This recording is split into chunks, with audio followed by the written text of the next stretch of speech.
한판 승부 2부 문을 열었습니다. 장진영 변호사, 김성회 소장이 함께하고 있습니다. 2부 첫 순서 응답하라 한판 승부 시간입니다. 1부에서 말씀드렸던 것처럼 청취자 여러분께서 두 분께 보내주신 질문 중에 선별을 해서 제가 대신 물어봐 드리는 시간이죠. 자, 먼저 장진영 변호사께 질문이 왔습니다. 네. 5436님이 이런 질문 주셨어요.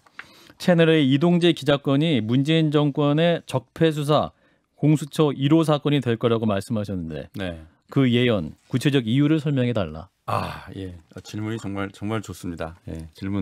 그런 질문 해주셔서 감사하고요. 이제 행복해하실 것 같아요. 예, 말씀해 주세요. 왜냐하면 제가 거기에 대해서 얘기를 하고 싶었는데 논평 시간이 제한돼 있어가지고 잘렸습니다. 예. 말씀해 주세요.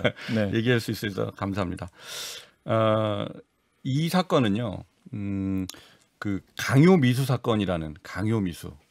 굉장히 좀 그 형사적으로 보면 굉장히 그렇게 중요한 사건이라고 절대 볼 수 없는 그런 죄명이고 처벌 수위도 그래요. 그런데 이 그렇게 경미한 사건의 그 진행 경과를 보면 사상 초유의 벌어진 어마어마한 일들이 거기에 다 일지를 보면 우리가 볼 수 있는데 가장 단적으로 법무부 장관이 검찰총장을 직무 정지시키고 징계를 요구하는 그런 이제 사상 처음 있는 일이 벌어졌고, 그래서 행정법원에 갔는데 행정법원이 그 직무정지 결정을 뒤집어 버리는, 그래서 법무부 장관이 굉장히 망신을 당하는 그런 일이 또 있었죠.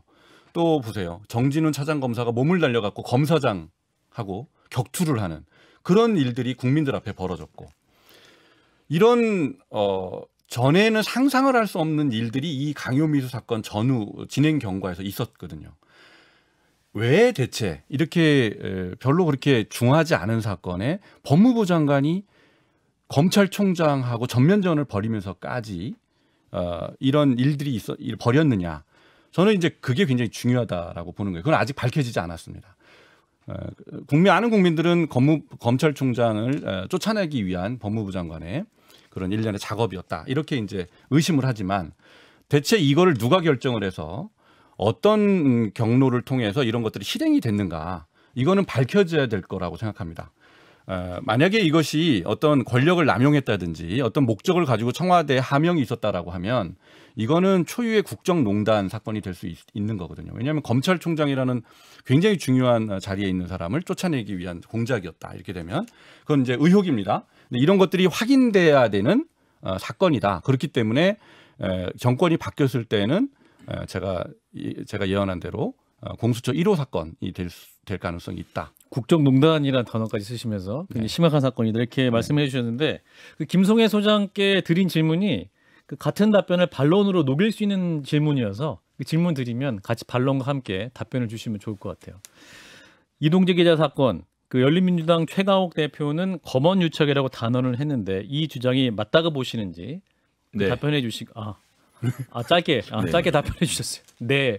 예, 답변이 되셨고, 이제 진영을 넘어서 하라니까요. 예. 진영을 넘어서. 예. 그래서 이제 아까 전에 이제 뭐 법무부 장관이 왜 배제를 시켰냐 이런 걸 따져 보면 이때 이철 재소자인 이철 씨가 인권을 침해당했다라고 우리 윤석열 총장님이 생각하시고 이 사건을 무려 인권부에 배당을 합니다. 그러니까 말하면서도 제가 이제 웃음을 참기가 어렵거든요. 이 사건이 그 민원연이 고발했을 때 고발의 취지라는 것이 있는데 검찰과 기자가 결탁을 해서 어떤 피의자를 괴롭힌 것 아니냐라는 질문을 한 것에 대해서 인권부 배당이라는 말 같지도 않은 수사 지휘를 하니까 거기에 대해서 법무부 장관이 아니 검찰총장이 뭘 하는 거지, 자기 측근이라서 감싸고 도는 건가라고 생각해서 이 수사 지휘를 할 수밖에 없는 상황이 만들어진 것 아닙니까? 그리고 아까 전에 뭐 전 쭉 말씀을 드렸지만 이동재 기자의 방법이 너무나도 공격적이었고, 그리고 그 녹취록에서 나오는 대화 내용 이런 것들을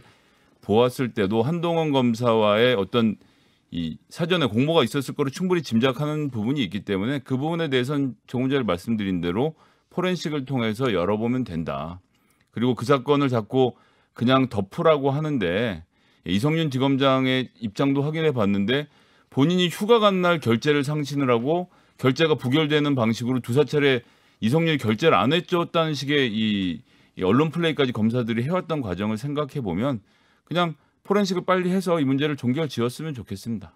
예, 진영을 넘고 계신 장준영 변호사님 다시 반론해 주세요.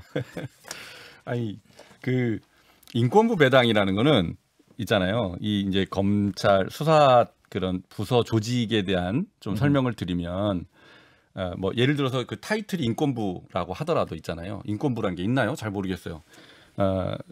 그런 이름하고 상관없이 수사는 다양하게 진행될 수가 있어요. 그래서 뭐 이 인권부에 배당을 했다라고 하더라도 그것이 수사의 의지가 없다든지 그런 걸 꼭 의미하는 건 아닙니다. 그래서 그렇게 이제 청취자들이 오해하지 않았으면 좋겠고요. 저는 다시 말씀드리지만 이 부분은 사상 초유에 있었던 여러 가지 일들이 같이 벌어졌기 때문에요.